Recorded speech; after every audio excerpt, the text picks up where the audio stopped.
The age of 7 was an important year for me. You see, after years and years of unstoppable begging to my parents, they were finally granting my one and only childhood wish, to have a sister.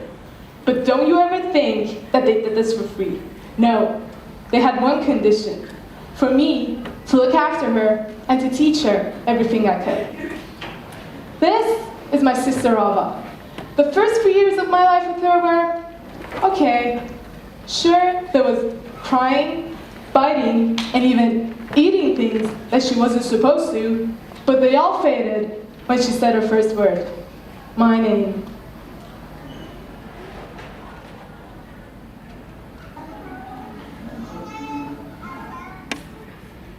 I was so happy that I didn't even care if she was saying it wrong, but the fact that I didn't know was that when children start talking, not even a big bag full of marshmallows can make them stop. It started with little questions. Questions like, what is this and what is that? But then she was unstoppable, asking more and more questions, and each time they got weirder and weirder.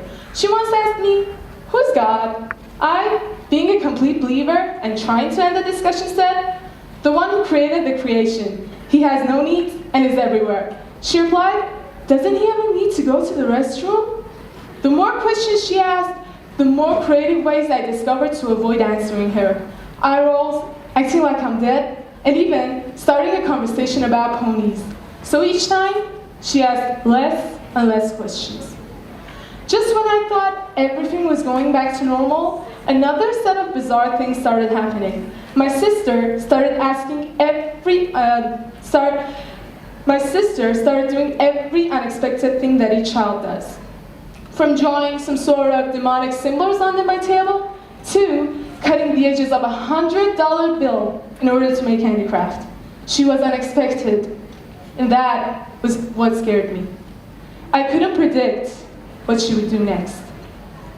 For Erik Erikson, a psychologist in the 20th century, child development has 8 stages that in each stage, the child experiences a psychosocial crisis. A crisis caused by the conflicts between social and psychological needs. These levels are shown here. Each stage takes place during a specific time of our lives, but what I'm going to focus on is the third level, initiative versus guilt, which takes place when the child is 3 to 6 years old. In this level, the child is full of curiosity and looking for interactions with other children. They start to ask every question on their mind. Questions like my sisters. They want to know everything about the world and are often turned down by their parents or adults around them. Cutting Barbie's hairs, mysterious drawings, these are all the ways the child takes initiative and acts during this stage. They plan tea parties and act some role plays even weird for us. And strangest of all, when you ask them what are they going to do in the future, their answer is, maybe a lipstick.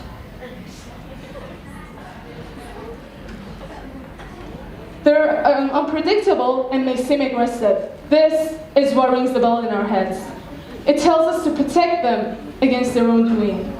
And we do that by punishing, ignoring, and telling them what to do, forcing them to fall in line. Erikson says that failure in this stage can reduce the ability to complete other stages and has a negative effect on personality. Guilt is this negative effect. Children feel guilty to take initiative. They're ashamed of their questions, lose their creativity, and finally, remain followers. Now, imagine a community with a forced or handed-down identity. A community in which everyone dresses the same. They have the same selection of jobs and even go to the same places for holidays.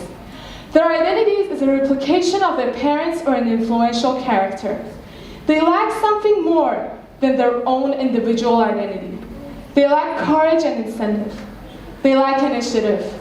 They are the results of failure in Erikson's third stage. After Erikson, comparison, James Marcia continued and expanded his works and developed a new theory based on this: the four identity states: foreclosure, moratorium, identity achievement, and identity diffusion. When we deprive children of initiative, they develop a sense of guilt and lose their courage. The courage to explore alternatives and achieve an identity. An independent identity is what they assume they have. However, their identity is handed down, one that they aren't committed to by heart. They are in the identity diffusion state. This is what Ava, your children, and family will turn into if we don't make a change. A change that is possible by only doing a small variety of actions. First of all, answer all your child's questions with patience and courage. Show that their actions are important to you and correct them gently if they're wrong. Let them play in their own creative way and don't be afraid of their unpredictability. Balance is another important thing. A balance between initiative and guilt. Too much guilt can lead to the unavailability. Too much guilt can cause lack of self-confidence and slow interactions with other children. On the other hand, the absence of guilt can lead to the unavailability of self-control and conscience.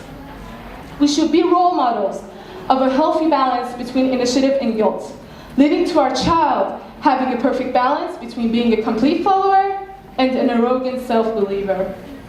I once promised my parents to protect and look after my sister, but I didn't completely. I am one of the reasons that she doesn't have the initiative she had before. But from now on, I won't stand back and watch myself and other people destroy her initiative. Knowing that these stages can be resolved by time, this time I promise Ava, I promise myself, not to let anything else happen to her because of me and other people. With the knowledge I have, this time I will start better. I will do better. Thank you.